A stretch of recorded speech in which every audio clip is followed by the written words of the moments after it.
Hey, how's it going, guys? James from Heretic Wargaming here. So today, I am participating in another Field of Fire Rogue Trader tournament. So it's ran by my buddies Dean and Jordan, and they're basically an event coordination group, but they've been here in Raleigh for quite a long time.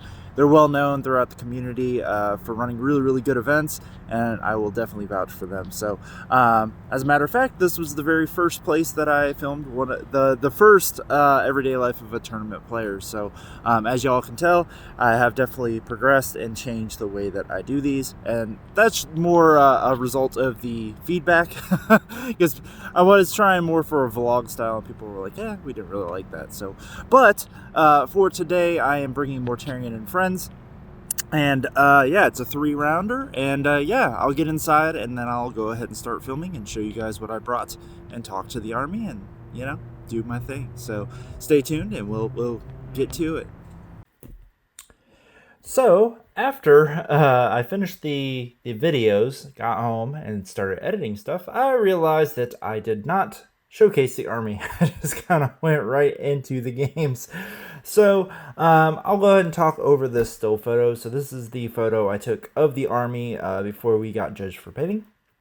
And so we're going to go ahead and start on the I kind of displayed it in a way that way it just looked really nice. So in the middle there, you can see that I have 2 masters. So we started out with a Supreme Command of Heretic Astartes. I've got 2 Master of Executions in Ahriman. Both the Master of Executions were the Crimson Slaughter. That way I could use the 2 CP stratagem to make a piece of terrain spooky. Basically -1 to hit while you're within 3 inches for enemies. And then I took Mortarian there. So very simple. It was a way to get Mortarian and Ahriman into the list because you usually want to have a way to warp time Mortarian when you're running him. Next, I had a super heavy detachment of Chaos Knights. So on the bottom right there, we have my Chaos Knight named Rust Bucket because he's super rusty. And he's got dual Avenger Gatling cannons, a missile pod, and a stubber. So really super easy. And then we have 2 Helverns. These are the Armiger Helverns with the dual autocannons. And then lastly, we had a Demons detachment, battalion, and that has a Lord of Change and a Poxbringer. Then we have 2 units of 3 Nurglings and a unit of 10 Brimstones. So the way this army works is it's basically another version of the Threat Overload list. You have 3 giant targets that you need to kill, or they're going to start killing a lot of stuff.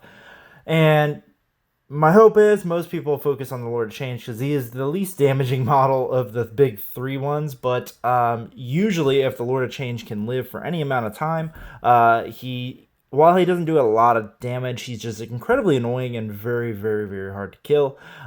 Morty is probably the keystone of this list just because of his damage output.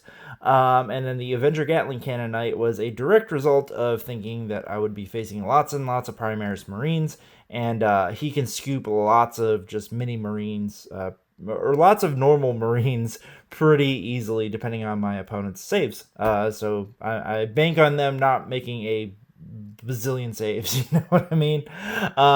But yeah, I had not gotten any practice with this list, so let's get into game 1 and see how I did.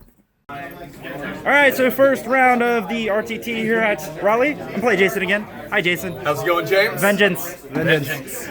So you guys can see how we're lined up. So for my knight, I took Bound Viridian Psychogeist and the Infernal Quest on him. And then on this side, as you guys can see, Jason is playing a completely different Iron Hands list. So he won the role to go first. We're playing mission 1, and yeah. So I failed to seize, and we're gonna get to it. Oh yeah, you always got to do a handshake on camera. Always. Yeah. So I'll be back. All right. So we're at the top of 3. Not going very well for me. Jason's picked off Mortarian at this point. The knight's at 1 wound. and he's at 10 wounds left. So biggest thing is I was not able to kill. He had a bunch of flyers back here, and yeah, he either made his saves or I just couldn't freaking hit him to save my life. So right now I do have the Ahriman and a Master of Executions hiding out in there. The score is 9-12, but he still has the 2 repulsors here, which means functionally I've probably lost the game for you guys out there who've played multiple repulsor executioners, but is what it is, right? So yeah. Hey guys! Wait, are we? Yeah, we're there. We're there. He got vengeance. He won. Vengeance, finally. So, mistakes weren't made. Mistakes were not made. Yeah, Iron Hands, man. He just sat in the corner and shot me. Right? Pretty much everything I pushed up at you, you wiped off the board. So yeah, and then just 2 repulsors picked up everything in my army. That's the game. Any other thoughts? Smites are nasty, and if I hadn't managed to stop work time on Mortarian, it would have been a different game. Yeah, so he did do the 4-up deny thing and denied warp time turn 1. Mortarian did make his charge into a plane and killed the plane, but it was kind of pivotal because I kind of needed to get into his backlines earlier. So yep, that charge into the plane left him too far out. Yep, so is what it is, man. Good job. Good game. So definitely a rematch after you get nerfed. I'm gonna get you in it. Alrighty, so game 2 is against Blood Angels. New Blood Angels, I have yet to play them. It's against my buddy Willie. He does not want to be on film, so I'm not going to do it. So you guys can see I've deployed like this. He's going first. I failed to seize, and he's deployed a giant squad of Death Company. He's got 20 Sanguinary Guard and some Death Company in Deep Strike too. So he's about to do his pre-game move, and yeah, we'll come back in the middle and the end of the game like last time. All right, so Willie, I'll get your thoughts without getting you on camera. So the end of the game ended up Willie failed a few very critical charges, like his Sanguinary Guard when they came in over here to come at Ahriman. They failed, left Ahriman at 1 wound, and then I actually killed this whole squad. The second squad killed Mortarian. Mortarian got very, very lucky on his Feel No Pains. What's his name? Mephiston with like 15 attacks, did a ton of wounds to Magnus or Mortarian, and I failed only 2 Feel No Pains, which left him alive a lot longer than he should have been. And yeah, so that's kind of it was kind of a game of dice. My Feel No Pains and then him failing this critical charge here kind of, to me, swung the game. So, Willie, what'd you think of the game? I'm not getting you on camera. I'm just gonna focus on these guys.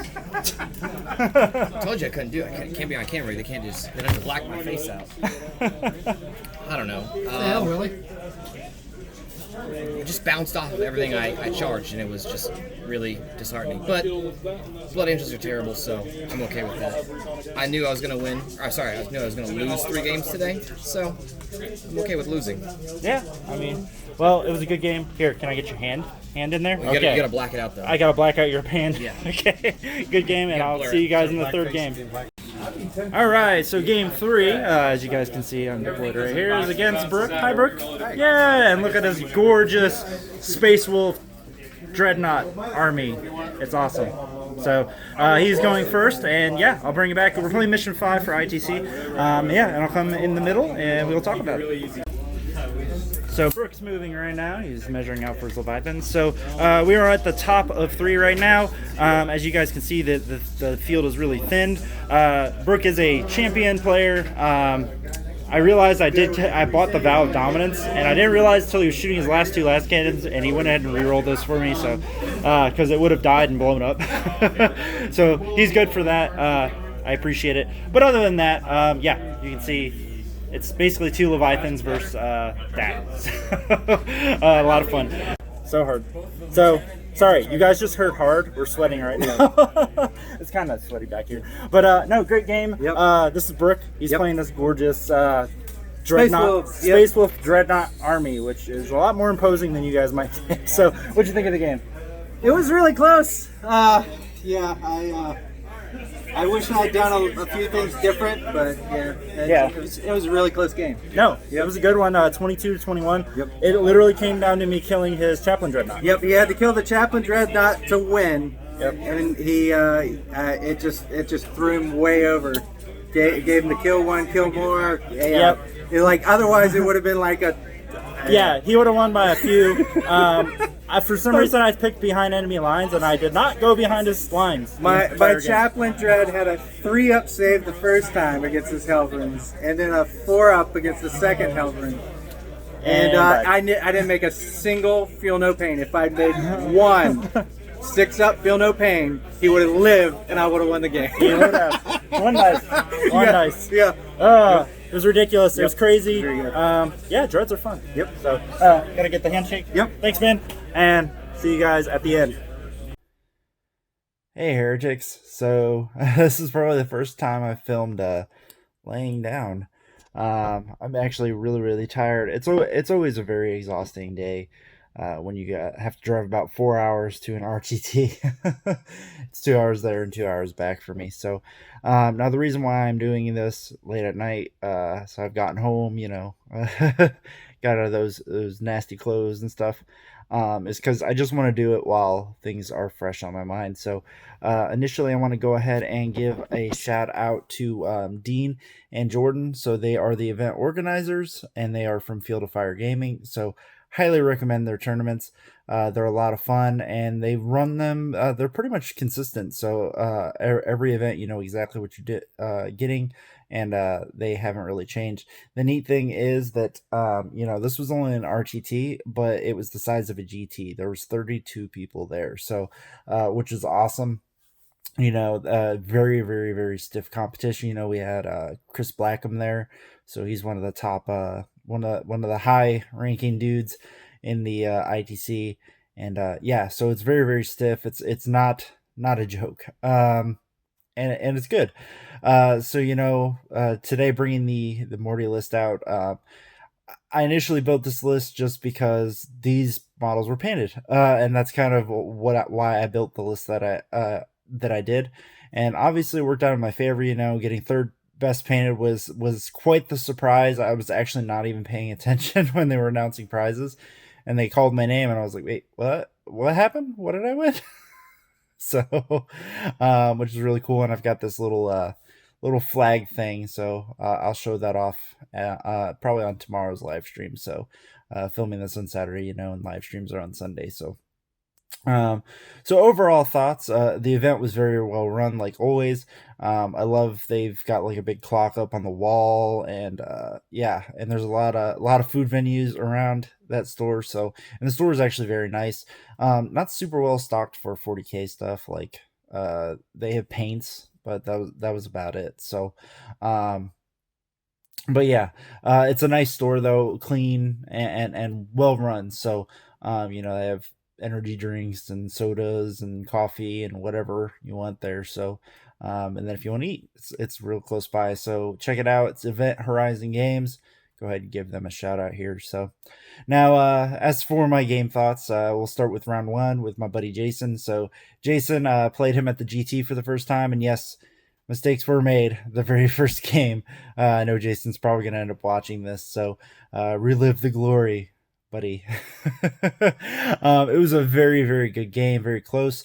He went first, and so he's really latched on to the whole Master of the Forge with the +1 to hit aura and Iron Hands, and it's strong. It's very, very strong, and he's since expanded his list into a bunch of flyers too. So it's kind of a combination of lists that we've been seeing running around. So super strong. The first half of the game was shooting gallery. It was him shooting me making saves, me making a few critical plays and trying to stay in the game. Like he said in the breakout down, it kind of boiled down to him basically auto denying warp time on turn 1, which meant Morty could not get where he wanted. I was basically going to warp time Morty up to get near those repulsors, and then I was going to charge a repulsor. And probably all the characters are on the repulsor, and hopefully do something, either kill the repulsor outright or start killing some of those characters, because Morty's a huge disruption. So I got away really, really good with him not being tiered after turn 1, and that was thanks to those Nova L's, because I was able to hide in them. So that's the first time I've been able to hide something huge in those, and it was a good feeling. I was like, oh sweet, Morty can do Morty things. But yeah, and spooky terrain. So the what is it? Crimson Slaughter stratagem for 2 CP to make a piece of terrain spooky. Basically, everybody on the terrain and within 3 inches of the terrain are -1 to hit. Fantastic. He flew his flyers up on top of that piece of terrain and on the top right of the table. And I was like, oh, I'm gonna make that spooky terrain because I had one of my master executions over there, and it was really awesome. Made those flyers a lot less effective. So, which was awesome because those were the anti flyer flyers. So, the ones that get bonuses if they're shooting air targets. So yeah, they were not hitting nearly as well, and it was amazing. It was such a good feeling. I liked it. I'm sorry. I was really amused by that. And yeah, I mean, the game about turn 3 started turning incredibly tactical. Started being me trying to basically position. I was able to start. I grabbed 5 objectives. I think it was 3 or 4. But then he was able to finally kill the Lord of Change, and which opened up all my characters. Luckily, there's like a little. So in the Nova L there on his side, there's like a little wall, like a small wall in the middle of it, and so I was able to hide the Master of Executions and Arimon behind those. They were safe for a couple turns, and then he turned the Hellforge Scorpius on him because he had to at that point, and yeah, and then he started picking up characters. So no, it was a great game. Almost got tabled. I had just the pox, the Poxbringer left at the end. And it was good. 26-23, definitely a super awesome game, and I really enjoyed it. So thank you, Jason, for a great game. Congratulations for winning that one, and I'll get you the next one. We're 1-1 now. And that time you didn't forget stuff. I did forget stuff, though. So one thing I definitely learned at this tournament was not necessarily that I need to learn my rules. I know my rules. It's that when I'm army hopping, because I've been hopping between chaos factions a lot lately, I haven't put a knight on the table, I think, in like 6 months. So this is the first time I put them on since like Chaos Knights Codex came out, and put it on the table, and I forgot to buy a vow. It's something I told myself, like, make sure you buy a vow, and I never bought a vow. And I think vow dominance actually would have been really, really good in this matchup, especially against those repulsors. And it is what it is, right? Lesson learned. Yeah, and I will say the list felt really good as far as CP went. I did never found myself starved for CP. I was able to do all my tricks when I wanted to, so which is awesome. Game 2, against Willie. So me and Willie go to the same shop. He's there all the time. He's a blast. He's funny. He's got dry humor, but he's a really funny guy. He's like, yeah, you just want to concede right away? And I was like, oh, yeah, sure. He's like, okay, cool. I got 42 points. And then we played the game. It was a lot of fun. He was messing around with Blood Angels, and in the video, he says that they're garbage. and that's Willie's way. He loves Blood Angels. He's actually trying to make them work, but they're not easy to play. And that's kind of, we actually had a big conversation after that game. I was like, yeah, it's not like Iron Hands or Imperial Fists or whatever, where you can just put them on the table and essentially table most people because you just do your thing. Blood Angels actually take a lot of work to make work. They're not an easy army, and they're incredibly powerful. The Sangard, when they did come down and charge Mortarian, they just killed him, completely waxed him. And yeah, so that game kind of boiled down to Mephiston bouncing really hard off Mortarian, only doing 2 wounds. And he did do all the stuff where he gets plus attacks. He got plus 6 attacks on the charge, and plus his charge, plus all of the Mephiston attacks. And he only missed like 2, and I think he failed to wound like once or twice. Yeah, no, because he wounds on 2s. Yeah, he failed only like 1 or 2 wounds. But yeah, but my feel no pains were on fire. Not gonna lie, Morty only took 2 wounds from Mephiston, so and that's kind of the deciding factor. It became a giant scrum in the middle of the table. Him failing that, and then he failed the charge from the Sanguinary Guard into Ahriman, which left Ahriman at 1 wound after the Angelus bolt guns shot at him, and then I was able to clean up that entire squad. Now, I will say Mortarian was a huge factor in the game. He killed Mephiston and a bunch of death. The what you call them? Death Company. However, the knight was key in this game. Never had to use his relic. Never had to use his warlord trait. I think I gave him the 5-up invulnerable save in close combat because I was like, well, he's gonna get there. Gave him Vow of Dominance because plus 1 wound and all that fun stuff. So I was like, well, that way all these crazy things in close combat only wound me on 4s. And then what was the other thing? I can't remember what his warlord trait was. Oh, he's treated as 10 models for holding objectives, but that night cleaned up. It killed all 20 Sanguinary Guard. For the most part, I think Ahriman killed a couple too in close combat, and he killed a big chunk of the first squad of Death Company, which was awesome. And it was a good game. I'm sorry, Willie, it definitely went downhill once all that stuff happened. So hopefully he doesn't quit Blood Angels. I know he was kind of salty about it, so I hope he keeps trying to make it work. We talked a lot, and I think he might just go back to his Iron Hands.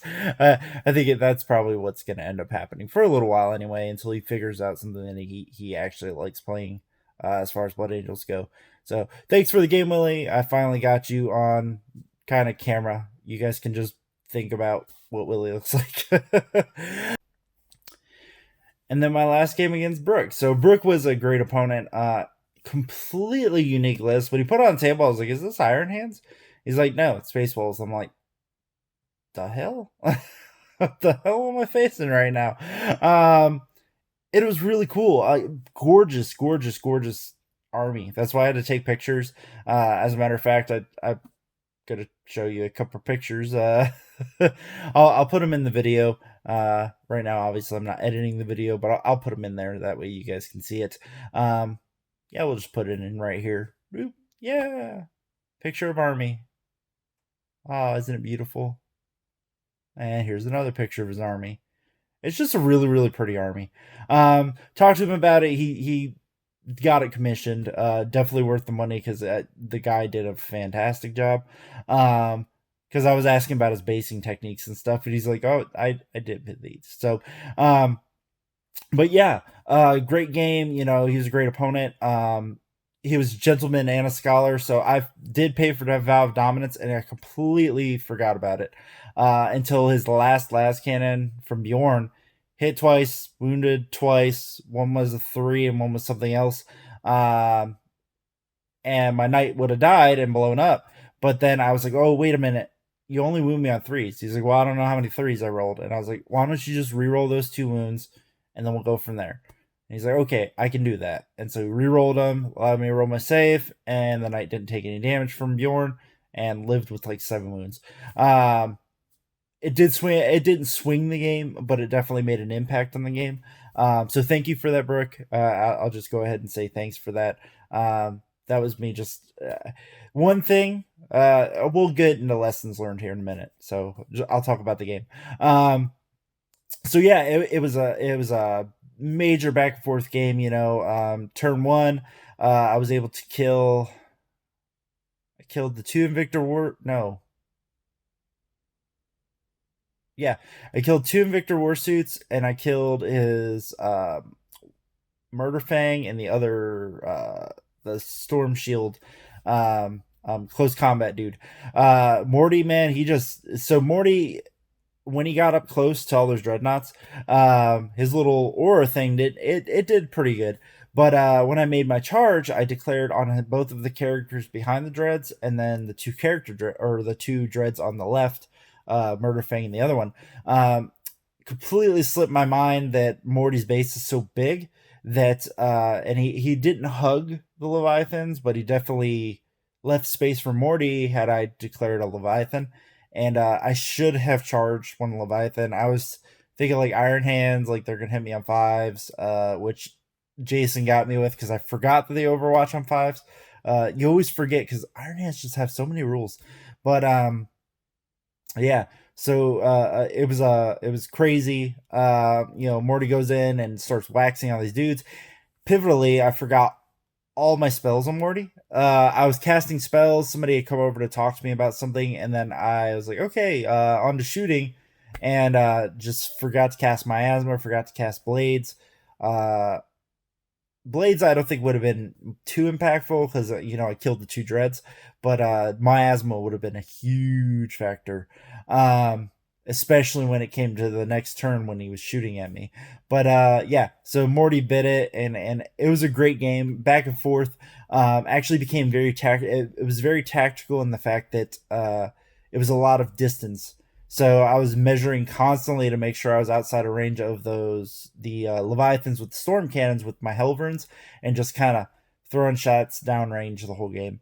I will say Helverns are fantastic against Mortis Contemptors because wounding them on 4 straight 3 damage, -1, so they have a 4-up save. Good. And then in the end, I was able to start killing Leviathans.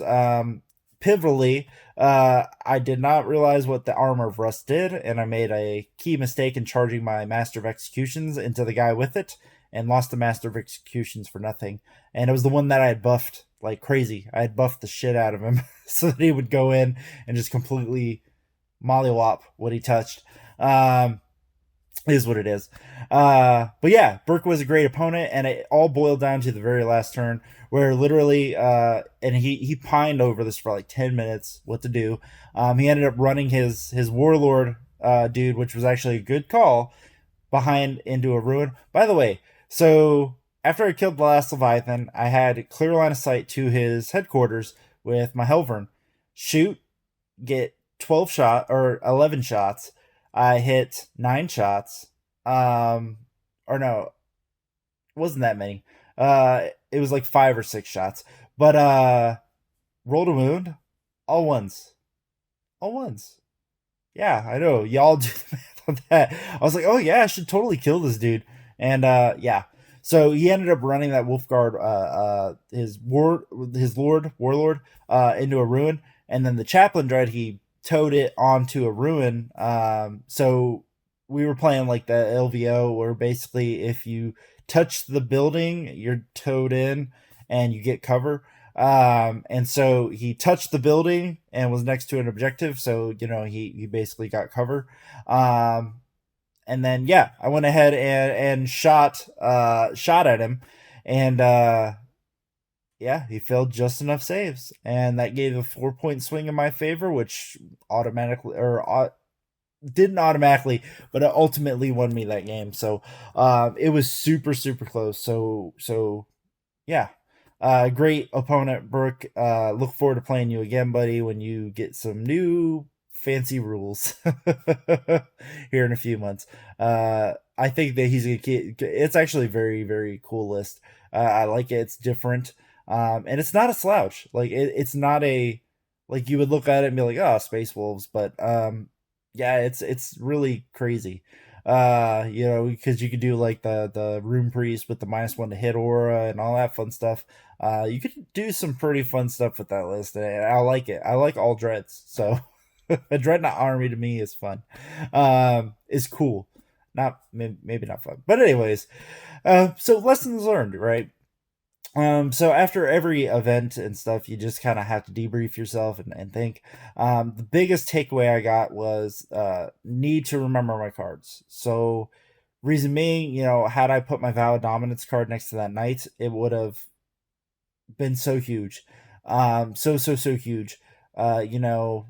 Today I wasn't quite in my headspace like I normally am. I don't know if it's just, from the long break and just getting back into the swing of things, and after holidays it tends to be a little weird. So I'm just trying to get back into normal working mode.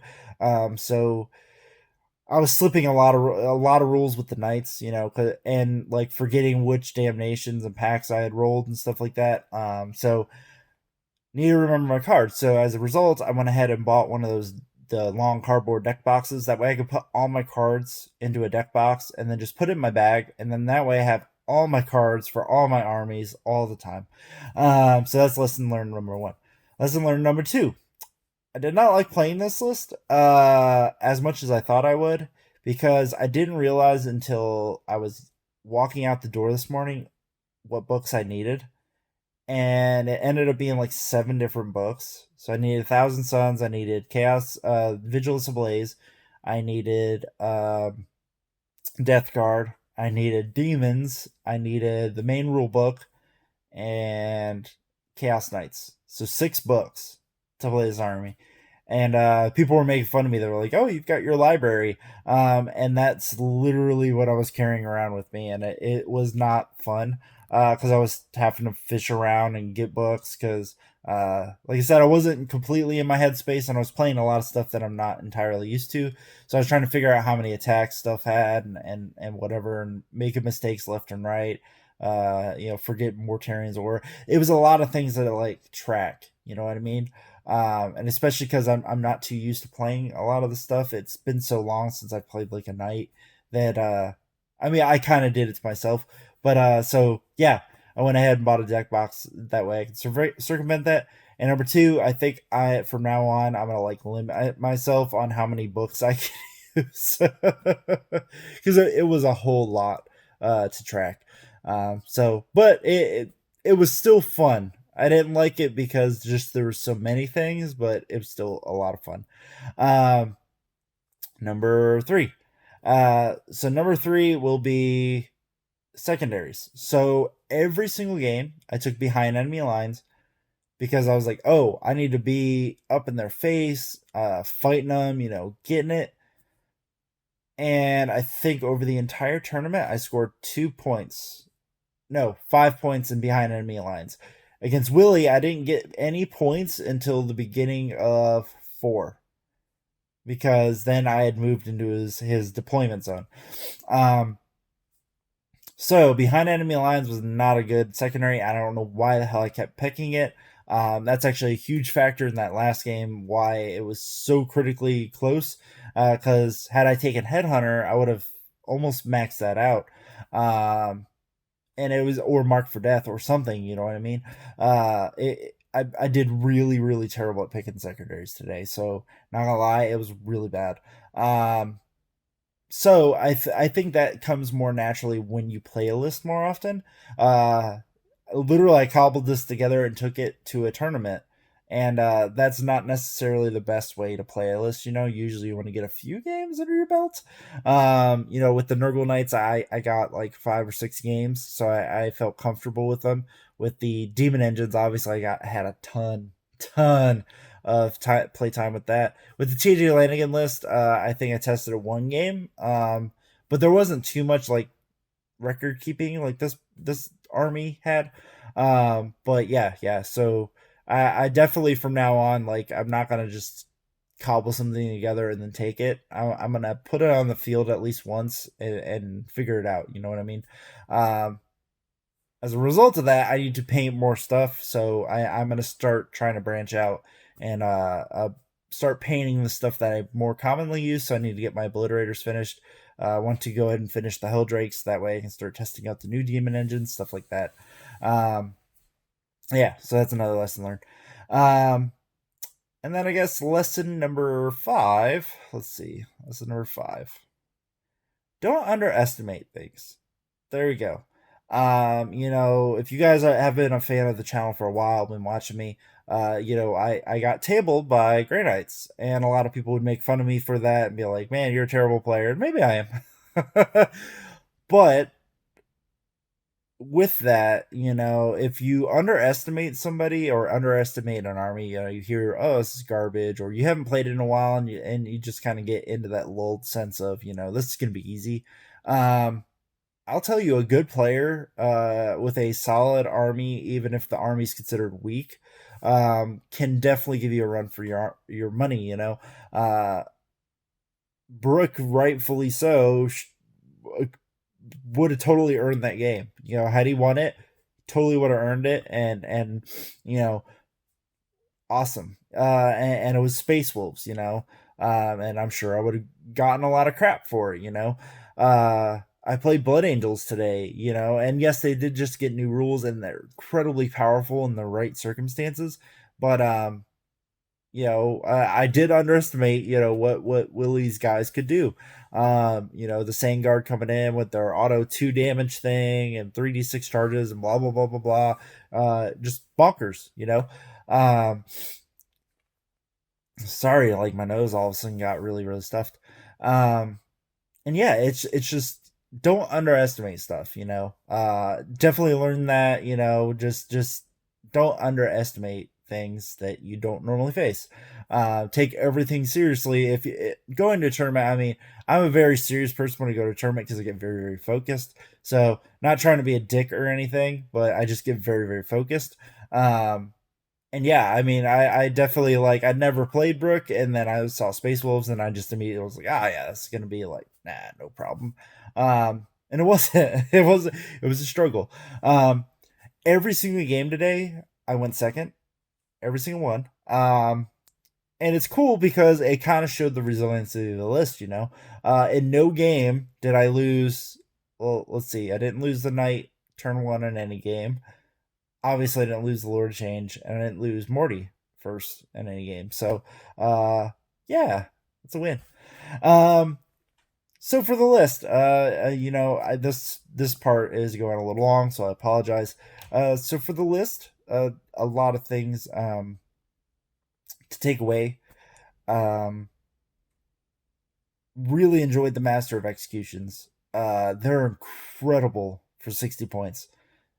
So much work, in game 1, had the one he killed 10 intercessors, which doesn't seem like a big deal, but for that 160-point dude to just smack down that many Primaris Marines was an amazing feeling.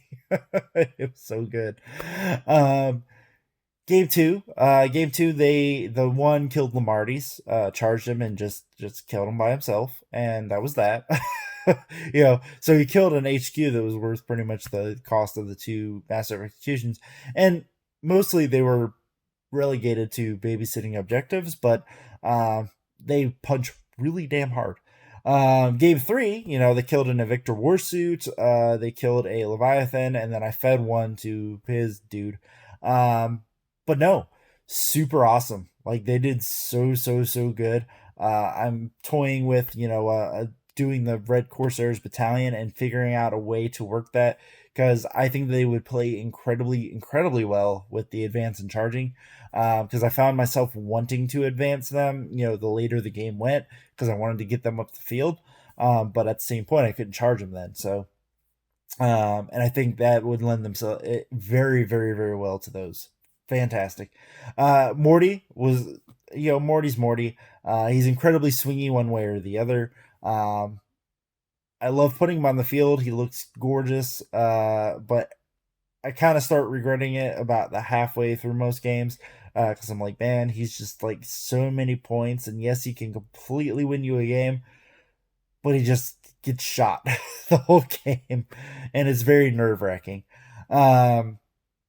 The Knight did not do very well. The Dual Gat Knight is not nearly as good as he used to be. I wanted to do it just kind of because I had it painted, game 1, he failed to kill a flyer, Iron Hands flyer, just shot everything into one, and he didn't kill it. What the hell? I mean, and part of that's my rolls, but, and then game 2, yeah, he did kill all those basically Primaris Marines.